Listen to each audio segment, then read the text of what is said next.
Hello, everyone. Hey, I wanted to address some of the great questions that you posed in your annotations for our writing project 2, this problem analysis. And so I've got them here and I'm going to run through them just like I did last time for project 1. And I'll be pulling up the actual assignment too. Make sure you read that assignment closely and make sure you watch my video explanation of it. That will help. I recommend reading that several times over the next couple weeks. So if we go right here, I've got them kind of separated into questions about the purpose of this assignment, what we're trying to achieve, and also the research. Okay, so let's focus on the purpose. And a lot of the questions, there are several questions on, exactly what we're doing here. Are we just writing about the same thing? Are we just simply adding more sources to what we've already gathered? And that kind of thing. And so if we look over here, I'm going to pull up the assignment really quickly, and I'm going to have to move this over. So excuse me. There we go. So the purpose and goal of writing project 1, the autoethnography, was for students, for you all to realize that you are all experts and that you see things happening that are really legitimate and socially relevant. And in our autoethnography, you focused on a subculture. That was the space that allowed you to study, because if we just study everyone, it's just too big. So this subculture allowed you the space to kind of study and analyze people and how they interact, to see if you could find some phenomenon, some issue that you could write about. And y'all did a great job there. And we wrote up an essay about that where we shared our experiences in observing this and experiencing this, and those experiences were used as evidence to kind of persuade our Paradise Valley community college classmates that this issue was happening, that this phenomenon was happening, and that it was relevant. And so that was largely based on your perspective, on your expertise and your experiences. You did bring in a couple other sources, but that was largely your observations. And so writing project 2, it looks at the same issue that you identified. You can alter it a little bit to help it work more for this kind of project, which I'll give you an example of in just a minute, but it is largely going to be the same issue that you identified. So we're leaving the subculture behind, and we're leaving our personal experiences behind and our personal observations. That's what compelled us to land on this topic in the first place, right? So research in upper division classes out there in the world, research, the more complex, the more people we invite around the table to discuss the issue and to listen to as they share their ideas and their experiences and their research about issues, helps us to understand it all the better. So we watched that TED Talk given by Chimamanda Adichie about the danger of a single story. And so that's kind of what we're doing here. We're kind of stepping back, from the spotlight and just inviting other experts around the table, and we're going to listen to what they have to say about this problem. So if we brought 2 sources in before, that's hardly enough. Even with our expertise, even with our, those sources that we brought in, that's hardly enough to really get a good idea on what this issue looks like. We're going to be, as you go further on in your college education, you're going to be, listening to more and more people and realizing the need to gather 20 sources together, 20 people together to really listen to their ideas to see what a problem looks like. And so we are gathering here. If we look here, we are going to bring together these people. I'm trying to see where I wrote this down here.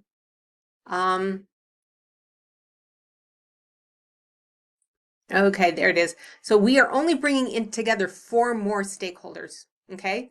4 people. And so you're not going to include the sources that you had in your first project unless you want to, okay? Unless they are very credible, because this kind of problem analysis is a very formal type of writing where we are gathering 4 other experts or stakeholders. And stakeholders, that word simply means someone who has a stake in the issue, like an organization, a researcher, someone who is very credible, who has something to gain or lose concerning this issue, based on this issue that we have identified. So we're going to bring those 4 people together, and we are simply going to study what they have to say, and then we're going to turn around and report to our academic audience. So it's not going to be an audience of students anymore. It's an academic audience. That means an audience of professors and researchers. It's a very formal audience. We're going to report to them what these experts, what these sources have to say about the problem, and what the problem looks like based on what they say. Okay, so that's what I mean by staying neutral. We're not sharing our opinion. We're not sharing anything that needs to be done or calling our audience to action. We are simply expressing and let's see, we're first analyzing and listening to what these sources have to say, and then we are going to tell our audience what the problem looks like based on what they have to say. And let me go back here to the questions, and then I'll pull up an example here in just a minute. But let me make sure that I've got this. Can I suggest solutions? Not yet. Save that for our project 3. So in the Western culture, actually, we are in such a hurry to voice our opinion. We are encouraged, we are conditioned to hurry and get our voices out there, get our opinions out there, that we learn to kind of neglect the art of listening. And so this project asks us to just simply listen to what the other experts have to say and write that up, synthesize. That means bring together these different authors and share with our audience what these other experts have to say about the problem, and then kind of express what this problem looks like, what this or phenomenon looks like based on what they have to say. So we're not going to call anyone to action. We're not going to propose a solution or anything like that. That's what a neutral stance is. Am I allowed to rewrite and change the part of my premise for this essay? Let me show you an example really quick. And I was planning on sharing this in a week, but I'll, when we get into the writing of this, but I'll share it earlier so you can wrap your mind about what we're doing. Remember that student example of our autoethnography? I think it was budding friendships in high places, where the student wrote about their experience in making friends through the act of smoking marijuana. That was their essay, and they did a fantastic job with it. Let me pull up their problem analysis that grew out of that. Let me find where I have it here. And so this is an example of how you can kind of adjust the topic a little bit. So he wrote here, kind of building on this act of, going to college and being very lonely and feeling isolated, and then finally being able to make these friends. That was his autoethnography. And this project, it wasn't going to work really well for him to write about, the phenomenon of smoking marijuana. But what he wanted to write about was, okay, this situation of loneliness and isolation in college. I'm not the only one who feels this. Yeah, I was able to make friends eventually, but this is a problem. This is something that's happening in college. And so that's how he kind of evolved or kind of developed the idea. And so for his problem analysis, it was all about, okay, isolation and loneliness in college and this issue and phenomenon. And his thesis right here for the problem analysis was focused on the authors. Okay, it was largely focused on the authors. Why different authors emphasize different solutions, providing both space for and education on building quality friendships, emerges as a prevailing and most effective solution. And so he's talking about the authors. What are they talking about? Okay, what are they proposing? How are they describing the problem?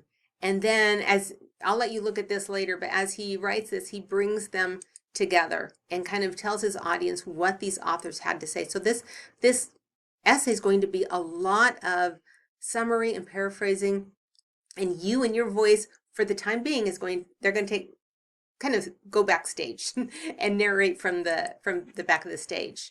I've already mentioned what a stakeholder was. Can we use opposing arguments from credible sources? Sure, but don't feel like you have to. If you're out there finding, a lot of credible sources and people are saying the same thing, or they're kind of agreeing with one another. I mean, even if they all agree, they're going to use different evidence. They're going to be using different reasons and all of that. Well, that tells you something. And then that's telling you, okay, well, this is a theme. The research is showing this. This is what, I probably should kind of believe. If you have a hard time finding opposing arguments, don't worry about it. If you feel like it's necessary, then yeah, bring those in. okay? But don't feel like you have to, that you have to check off that mark. You're just looking at an array of different researchers, an array of different voices. Is there a specific approach to choosing them? You want to make sure that you choose sources who are looking at the problem the exact same way you are, right? So if that other student was talking about isolation and loneliness, and he found this fantastic article on geriatric loneliness, older people and them feeling lonely, that's not going to be applicable here. So you want to make sure that you are, that your sources are looking at the issue the same way you are. And peer-reviewed, we'll talk about peer-reviewed. Let me look ahead and I'll show you in just a minute where we'll talk about that. Peer-reviewed, works cited, and word limit. Okay, we go back here. The word limit, everything is right on here. It's going to be 1,000 words, and that's going to come quickly if you're going to be summarizing and sharing your audience with your audience 4 different sources, 4 different research articles, and sharing what they have to say. That takes a little bit of time. Okay, if we look over here, if we go into on our home page and we go into that research help that I had showed you, let me get a student view. Down here, research help, there are some great sources for describing or introducing what scholarly peer-reviewed articles are and helping you find them in the Buxton Library. And so right here is a great, this is it, yeah, great videos on what scholarly peer-reviewed sources are. Peer-reviewed simply means articles that have been written about serious research, the type of research that changes society, that changes the world. And this kind of research is published in scholarly journals, and they're called peer-reviewed articles. And they're very difficult to publish because a researcher will spend years and years and years doing this research and then writing it up. But then for it to be published, they send it to an editor of a journal, which is a scholarly magazine, and that editor sends that draft out to several different experts in the field, peers. Okay, and those experts analyze that article, kind of tear it apart, look at the research, look at the methods, look at everything that they see and read and determine if it's credible, if it's done well, if it is written well, if there's any problems, or when they look at it really closely. And then usually what they will do is send it back and say, okay, if you're lucky, say, okay, this is fine, but you need to revise and resubmit. And by the time it finally gets published, it is incredibly credible. It is really good. And yet it's also written to other researchers, so it's very hard to read. It's just dense, and they use a lot of jargon because it's written to an audience that knows the jargon. And so anyway, here's some explanation of those. Here's a little bit of description of those kind of articles. Maybe I think, let's see, do I have that next or is it first? Oh, there's more, let me look. I will, also there's some videos. Oh, this is down at the bottom. Excuse me, I didn't do the shortcut. There we go, it's just down here at the bottom. And here's all the information on MLA. If you're wondering about how to cite an MLA, works cited and all of that, there's all of the sources there. It's going to be up to you to use those sources. If you have specific questions, send them to me. But yes, all the papers here are MLA formatted. But right here, there are some great videos that's talking about how to use databases on virtual libraries like the Buxton Library. And here on the next one, there's some videos that the librarians right here have created on how to find scholarly sources, these peer-reviewed scholarly sources. And they're great videos, and they will help you find them. If you need help finding any, please jump on during office hours and we can get on here, we can share our screens and get on here together and find sources. If that time doesn't work, let me know, and I'm more than happy to help you find sources for this. So hopefully, I know that was fast, but hopefully that helps to answer some of your questions. If you have other ones, please let me know. Okay? Bye-bye.